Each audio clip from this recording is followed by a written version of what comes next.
క్రీస్తునాథునియందు ప్రియ సహోదరి సహోదరులారా, ప్రియ దేవుడులారా, మనం జీవిస్తూ ఉన్నటువంటి ఈ భూలోక జీవితంలో విశ్వాస ఒక వ్యక్తి పరిపూర్ణంగా జీవిస్తూ దేవునికి అతి సన్నిహితంగా దేవుని యొక్క సాక్షిగా లోకంలో జీవిస్తున్నటువంటి వ్యక్తి తన యొక్క మానవ జీవితంలో లోకంలో కష్టాలు బాధలు అనుభవిస్తూ జీవిస్తూ ఉన్నట్లయితే, మరొక ప్రక్కన దేవునికి భయపడకుండా దేవుని యొక్క వాక్యానుసారంగా జీవించకుండా దేవునికి వ్యతిరేకమైనటువంటి జీవితాన్ని జీవిస్తున్నటువంటి వ్యక్తి ఆనందంగా సంతోషంగా సమృద్ధిని కలిగి జీవిస్తూ ఉన్నాడు అనుకోండి, ఏమనిపిస్తుంది మనకి? చూడండి,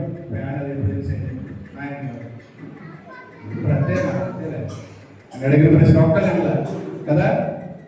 ఎప్పుడు ప్రార్థన చేసుకుంటూ దేవుని బిడ్డగా దేవుని యొక్క వాక్యానుసారంగా జీవిస్తూ ప్రార్థన జీవితాన్ని జీవిస్తున్నటువంటి వ్యక్తి కష్టాలని బాధలని అనుభవిస్తూ జీవిస్తున్నటువంటి సందర్భం ఒక ప్రక్కనైతే, మరొక ప్రక్క దేవుడంటే భయం లేకుండా దేవుడి దేవాలయం కాకుండా ప్రార్థన జీవితం లేకుండా జీవిస్తున్నటువంటి వ్యక్తి ఆనందంగా సంతోషంగా అన్ని సమకూర్చబడి జీవిస్తున్నట్లయితే మనకేమనిపిస్తుంది?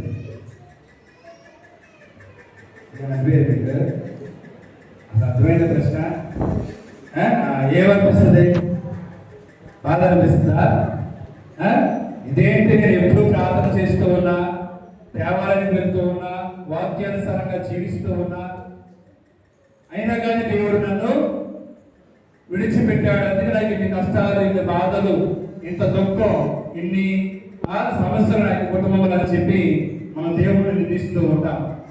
చూడండి, ఎప్పుడు ప్రార్థన చేయకపోయినా, ఎప్పుడు దేవుని సన్నిధికి రాకపోయినా తన ఇష్టానుసారంగా ఈ లోకంలో జీవించిన ఆ వ్యక్తి మాత్రం సంతోషంగా ఉన్నాడు, ఆనందంగా ఉన్నాడు, దేవుడు ఆ వ్యక్తినే దీవిస్తూ ఉన్నాడు అని చెప్పి మనం చాలా సందర్భాలలో మన ఈ మానవ జీవితంలో ఆలోచన చేస్తూ ఉంటాం, బాధపడి ఉంటాం, దేవుడిని మనం నిందించి ఉంటాం. ప్రేమైనటువంటి సహోదరి సహోదరుగా, అయితే ఈ రోజున సువార్త పఠనం ద్వారా క్రీస్తు ప్రభు మనందరికీ ఇస్తున్నటువంటి సందేశం అదేమిటి అంటే, తల్లి యొక్క ప్రసవ వేదనని మనకి ఉదాహరణగా చూపిస్తూ ఉన్నాడు. ఒక తల్లి ప్రసవ వేదన పడి ఎంతో బాధను అనుభవించి ఒక బిడ్డకు జన్మనిస్తూ ఉంది. అయితే ఆ తల్లి పడుతుంది ఆ బిడ్డను చూసిన తరువాత. అంటే ఆ తల్లి ఆనందించడానికి తను పడినటువంటి బాధనంతటిని కూడా మర్చిపోయి ఆ బిడ్డను చూసి ఆనందించడానికి గల కారణం, ఇదిగో తను ఒక నూతన జీవితానికి నాంది పలికింది.